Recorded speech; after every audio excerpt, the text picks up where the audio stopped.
Vous écoutez Europe 1, il est 9h30. Le journal des médias avec Thomas Joubert à Valmorel. Bonjour Thomas. Bonjour, à la une ce matin, la première réaction de Florian Philippot après son outing dans Closer. Les retrouvailles tendues entre Natacha Polony et Émeric Caron. Et l'élection de Miss Nationale tourne mal. Et on commence donc avec la réaction de Florian Philippot, le vice-président du Front National, après la publication de photos dans Closer. Des photos volées où on le voit avec un homme présenté comme son petit ami. Florian Philippot n'avait pas encore réagi. Il s'est dit ce matin en colère sur France Inter, dénonçant une atteinte gravissime à sa vie privée et je cite les raisons bassement matérielles de la presse de caniveau. Il y voit une américanisation et une régression terrible de la société française. Florian Philippot a annoncé qu'il allait porter plainte contre Closer pour atteinte à la vie privée. C'est la première réaction du vice-président du Front National alors qu'il était pourtant l'invité de Ce Soir ou Jamais vendredi sur France 2. Mais bizarrement la question n'avait pas été posée. Non, on se dit qu'il y a dû avoir un deal entre Florian Philippot et l'émission, mais ça fait un peu bizarre effectivement de l'avoir le soir même de la polémique et de même pas tenter de lui poser la question. Laurence Boccolini répond aux accusations de trucage dans Money Drop. Dans son avant-dernier numéro, VSD publiait une grande enquête sur les jeux télé en affirmant que Money Drop était truqué pour éviter que les candidats ne repartent avec de trop grosses sommes d'argent, que la production privilégiait les candidats mauvais et se permettait d'intervertir l'ordre des questions. Ce week-end, sur son compte Twitter, Laurence Boccolini a balayé ces accusations. VSD précisait que l'animatrice était tenue à l'écart de ses manœuvres. Quand je lis autant de conneries d'un coup, je saigne des yeux. Traitez-moi de débile, aussi a-t-elle écrit. La seule chose truquée dans Money Drop, c'est moi. En vrai, je suis une grande brune qui fait du 36, a-t-elle répondu avec humour. Natacha Polony a fait son retour dans On n'est pas couché samedi soir. La journaliste était invitée sur le plateau de Laurent Ruquier pour son dernier livre, l'occasion de retrouver son ancien collègue Émeric Caron. Et les retrouvailles ont été pour le moins tendues. Écoutez. Vous êtes une machine à faire monter le Front National. Mais oui, bien sûr, ça c'est l'argument extrêmement classique. Ce sont les antiracistes. Et moi, ça m'embête. Excusez-moi, ça m'embête. Alors, pardon, si je peux permettre, je dis répondre à ça. Pourquoi il est une machine à faire monter le Front National?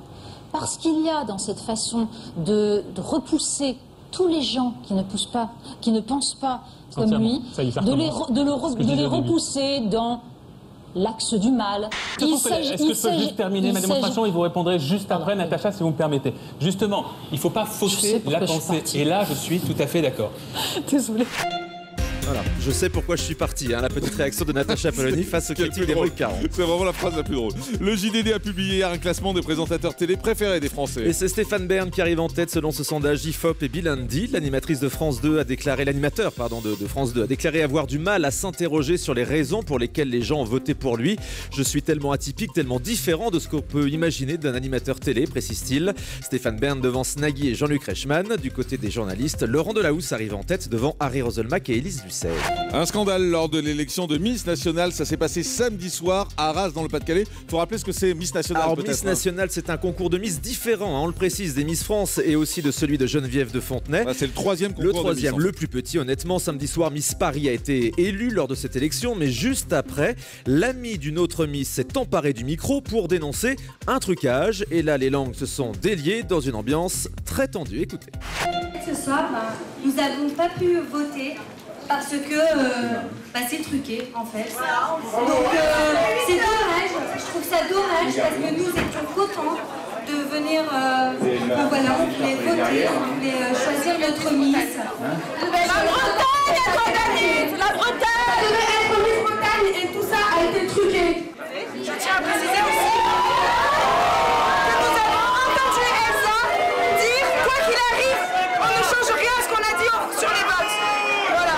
Voilà, les Miss se rebellent. Il faut préciser que la veille, d'ailleurs, la police était même intervenue pour remettre de l'ordre dans ce concours. Donc c'était une vraie pagaille. Si vous voulez voir les images qui sont assez drôles, on les a mis sur jeanmarcmorandi.com pour que vous voyez un peu ce qui s'est passé dans ce concours de Miss. Et toujours à propos de Miss d'ailleurs, Flora Coquerel n'a pas brillé lors de l'élection de Miss Monde hier à Londres. Alors c'est une jeune femme sud-africaine qui a remporté le trophée, Rolene Strauss. La France était représentée par Flora Coquerel, Miss France 2014.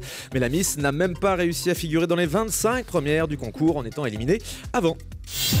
Et on termine avec le chiffre du jour. Alors j'hésitais entre 3, le degré d'alcoolémie de l'équipe du Grand Direct hier à Valmorel, ou 1400 comme 1400 mètres d'altitude. C'est l'altitude à laquelle nous situons ce matin en direct donc de Valmorel à l'occasion de cette rentrée des neiges.